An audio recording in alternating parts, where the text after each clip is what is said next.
आइए साथ मिलकर योग की एक वैज्ञानिक खोज का प्रारंभ करें, जहां आप वैज्ञानिक हैं और प्रयोगशाला है आपका हृदय और आप ही हैं परिणाम।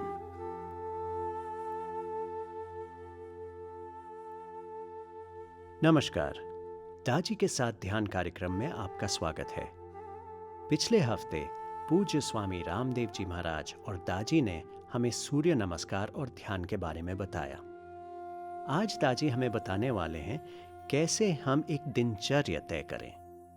तो आइए सुनते हैं हम दाजी की बात और फिर करेंगे ध्यान दाजी के साथ। सभी को नमस्कार। आज हम अपने अभ्यास का एक और मूलभूत तत्व समझने वाले हैं। प्रकृति के साथ तालमेल में रहने के लिए हमें उन सिद्धांतों में से कुछ को अपनाने की जरूरत है जो विभिन्न गतिविधियों को संचालित करते हैं। उदाहरण के लिए सूरज का उदय, सूर्यास्त, वसंत ऋतु, ऐसी सभी गतिविधियां, फूल खिलना, मून साइकिल।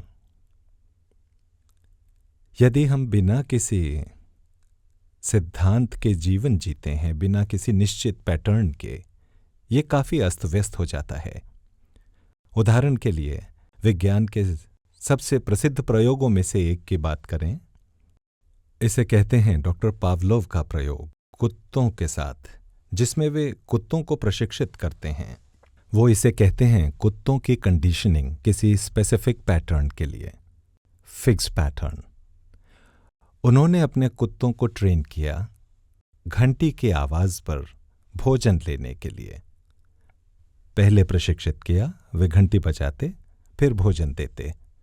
हर बार जब वो घंटी बजाते, कुत्ते भौंकते हुए आते भोजन के इंतजार में, फिर भोजन करते।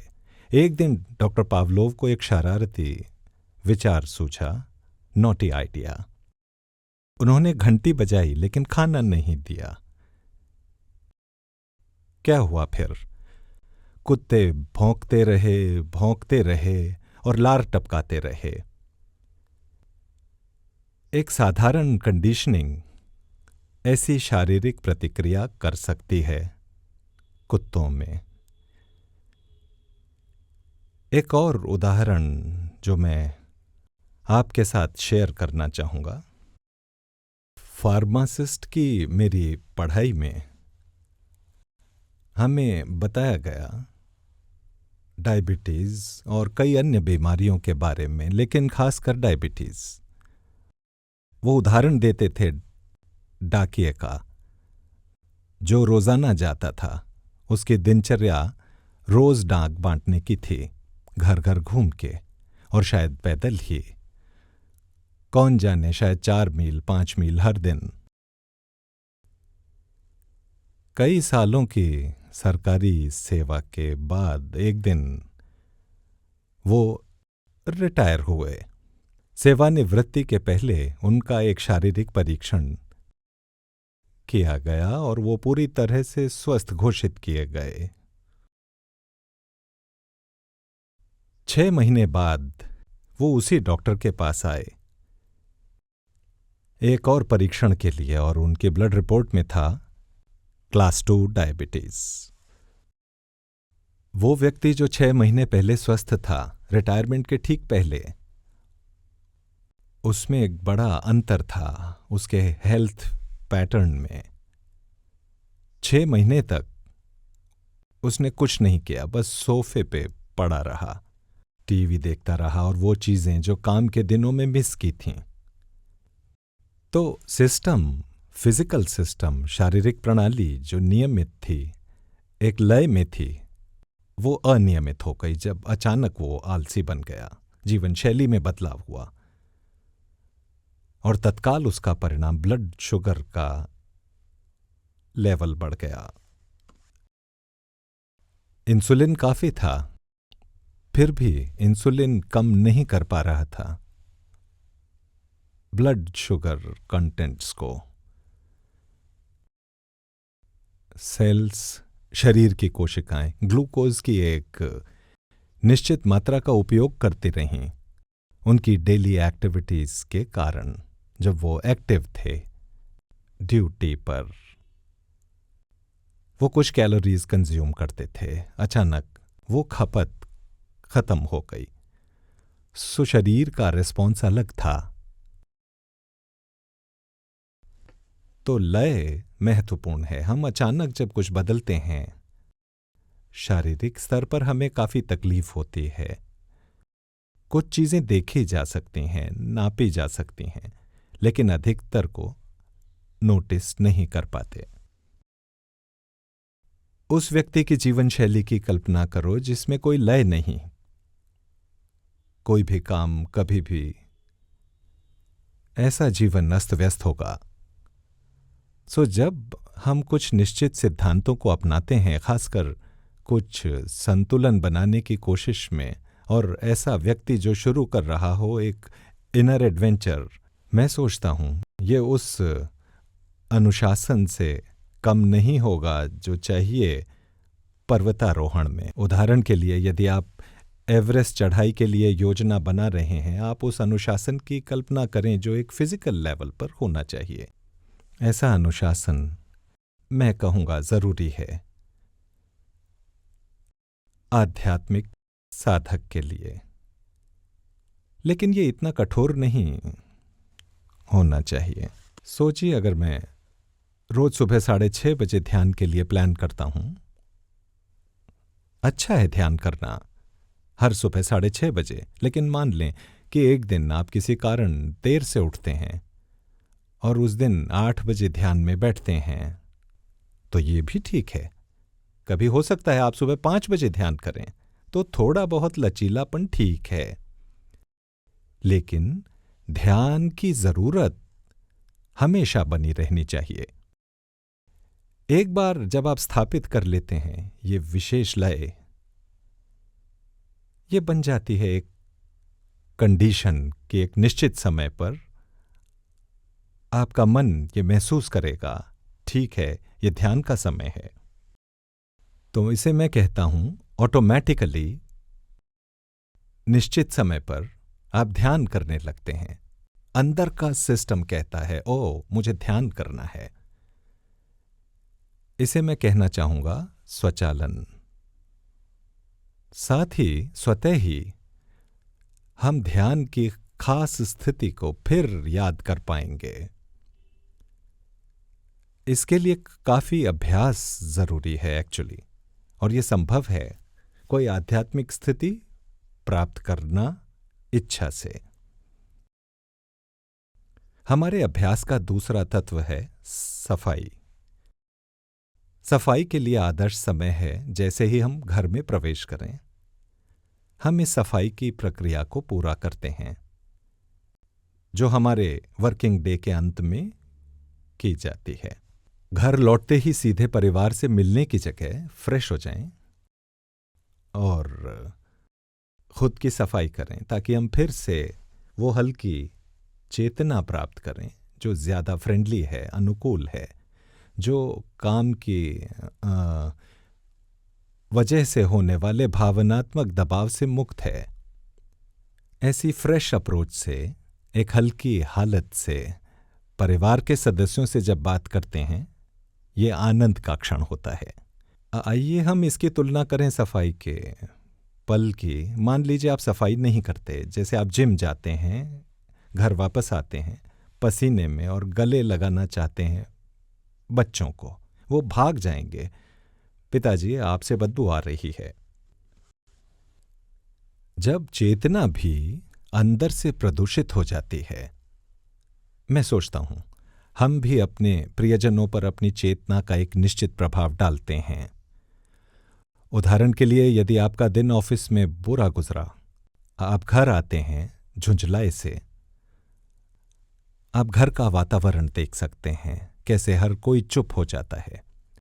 उसके बदले अगर आप एक अलग कमरे में जा सकें और बस सफाई कर लें, ठीक है, चलो इस बोझ से छुटकारा पाएं और तरोताजा हो जाएं, चेतना के एक नए और बेहतर स्तर के साथ। और फिर परिवार के सदस्यों के साथ इंटरैक्ट करें। ये सद्भाव, प्रेम, आनंद को बढ़ावा देगा। रात को सोने से पहले जब हम प्रार्थना करते हैं तो प्रार्थना करने से ठीक पहले दिन की एक्टिविटीज पर नजर डालें और देखें कहाँ हमसे गलती हुई, कहाँ हम एडजस्ट कर सकते हैं, कहाँ हम खुद को ठीक कर सकते हैं, खुद को तराश सकते हैं। ओ, मैं इसे बेहतर कर सकता था, या मैं ये दोबारा नहीं करूंगा। ऐसा संकल्प हमें मदद करेगा, जिससे हम निरंतर गलत चीजों की रोकथाम कर सकते हैं और कुछ बहुत खास जोड़ सकते हैं। ओ, मैं खुद को इस तरह सुधार सकता हूं। तब हम ईश्वर से प्रार्थना करते हैं, मेरे प्रभु, मुझे मेरी गलतियों के लिए माफ करें, मैं फिर ये नहीं करूंगा। ये सरल प्रार्थना, ऐसा संकल्प दूर तक ले जाएगा। साथ ही इस प्रार्थना से खुद को स्मरण दिलाएं कि हे नाथ, तू ही मनुष्य जीवन का ध्येय है। हम अपनी इच्छाओं के गुलाम हैं जो हमारी उन्नति में बाधक हैं। तू ही एकमात्र ईश्वर और शक्ति है जो हमें उस स्तर तक ले चल सकता है। और जब हम इन शब्दों का विश्लेषण करते हैं तो ये हमारे हृदय में इसके पीछे का गहरा अर्थ उजागर करता है, क्यों इसी क्रम में प्रत्येक शब्द का उपयोग किया जाता है। मूल उद्देश्य है आपके दिल को छूना, गहराई से छूना। ये प्रकट करती है, आह्वान करती है मालिक की उपस्थिति को, और हमारा दिल इसे पहचान लेगा, साथ ही ऊपर के रिस्पॉन्स को। मन की ऐसी अवस्था के साथ, ऐसे कृतज्ञ हृदय से जब हम शांति से सोते हैं, मालिक के आलिंगन के साथ सो जाएं। और उस समय नींद की प्रकृति देखें। जब आप जागते हैं तो आप सुबह के ध्यान के लिए फिर तैयार हैं, और ध्यान के बाद फिर से ध्यान की उस स्थिति को बनाए रखें जब तक हो सके, और फिर दुनिया में चले जाएं और अपनी ड्यूटीज को परफॉर्म करें। ये दिनचर्या हमारे जीवन की गुणवत्ता को हमेशा के लिए बदल देगी।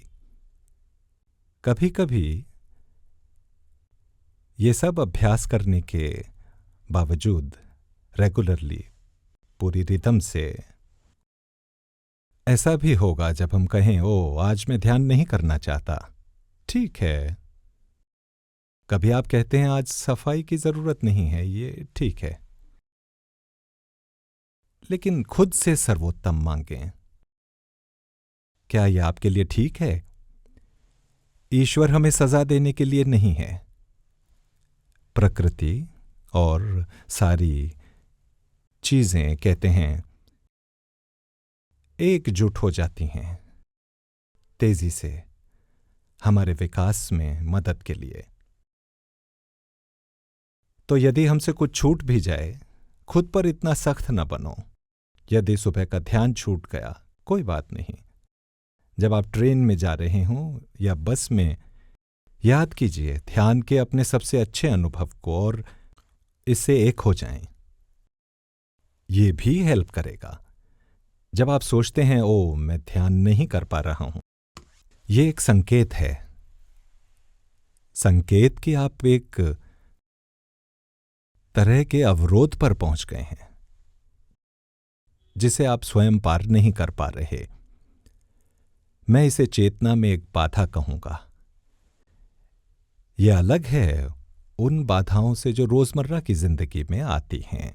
आलस से इसका कोई लेना देना नहीं, ध्यान पसंद ना होने से भी नहीं, क्योंकि जब हमने ध्यान किया, इसे पसंद किया, फिर भी किसी समय आप ध्यान नहीं करना चाहते, क्योंकि मुझे लगता है कि सालों के अवलोकन ने मुझे एक बात सिखाई है कि एक व्यक्ति जो ध्यान करना पसंद करता है, अचानक 2-3 महीने ध्यान का आनंद लेने के बाद अचानक कहे, ओ मेरी ध्यान की इच्छा नहीं है, और अगर ये ट्रेंड जारी रहता है इसका मतलब है आप कहीं पहुंचकर रुक गए हैं या कोई अवरोध जो पार करना है।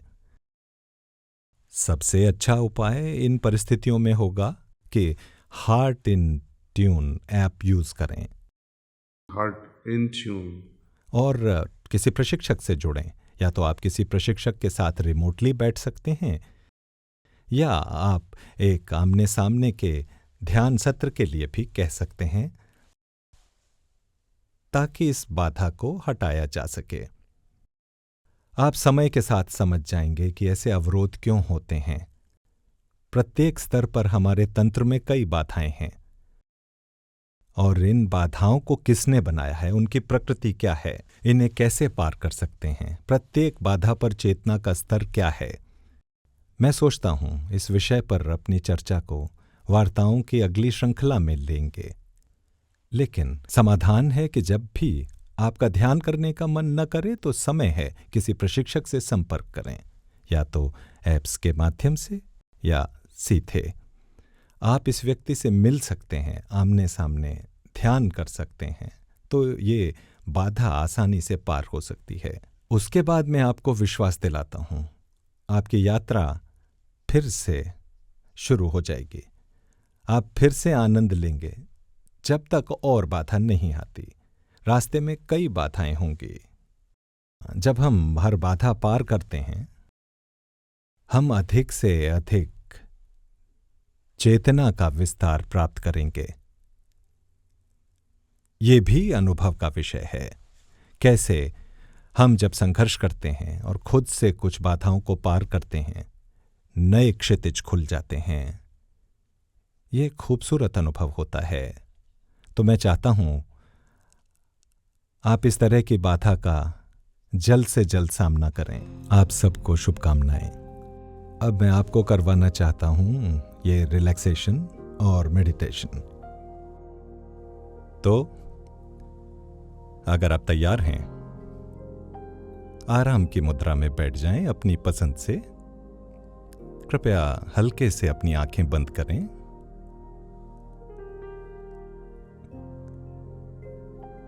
अब अपने पैरों की उंगलियों को हिलाएं। अपने पैरों पर ध्यान दें।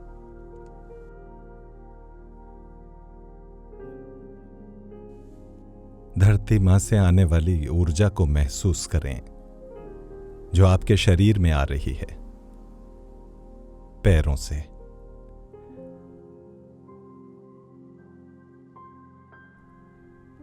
कल्पना करें ये प्रवेश कर रही है, आपको रिलैक्स कर रही है।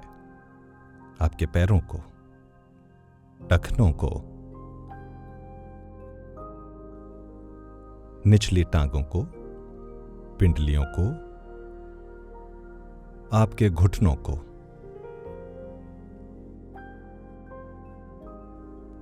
इस ऊर्जा को ऊपर बढ़ने दें।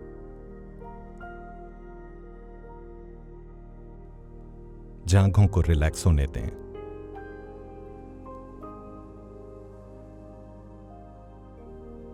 आपके हिप्स,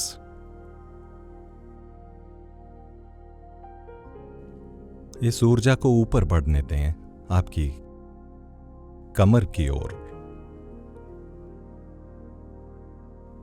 इस हिस्से को रिलैक्स होने दें। इसे और ऊपर जाने दें, ठेठ कंधों तक। पूरी पीठ को रिलैक्स होने दें।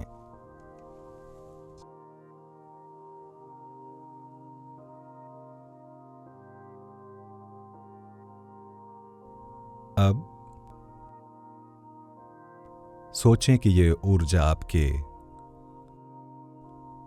पेट में जाकर पेट को रिलैक्स कर रही है, छाती को भी। महसूस करें कैसे कंधे पिघल रहे हैं।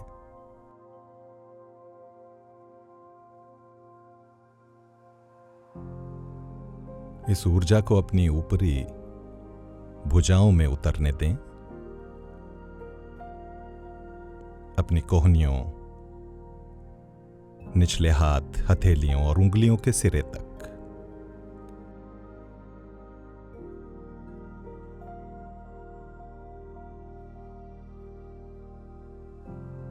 अपने शरीर को गर्दन से पैरों तक रिलैक्स महसूस करें।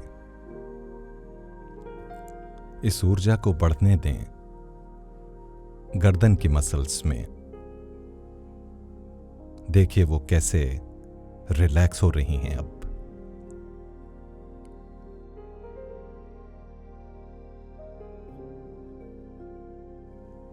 इस ऊर्जा को और आगे बढ़ने दें आपके चेहरे की मसल्स में।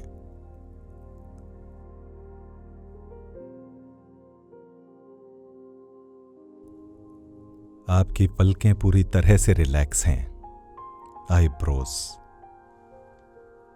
आपका ललाट, नाक, होठ, आपके कान और सिर का शीर्ष भाग।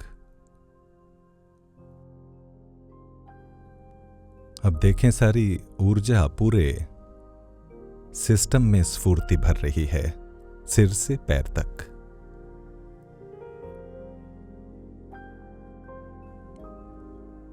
अब धीरे से अपना ध्यान हृदय की ओर फोकस करें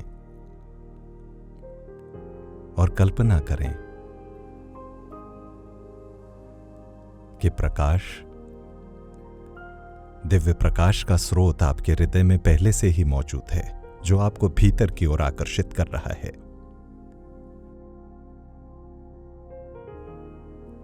मन में इस विचार को लेकर कृपया कोई जोर जबरदस्ती ना करें, अत्यंत विनम्र रहें। यदि विचार आए तो स्वयं को बस याद दिलाएं कि आप ध्यान कर रहे हैं दिव्य प्रकाश के स्रोत की उपस्थिति पर, जो आपके हृदय में पहले से ही है। मैं आपको ट्रांसमिट करूंगा ये प्राणाहुति। जब ये पूरा हो जाएगा तो मैं कहूंगा दैट्स ऑल।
That's all.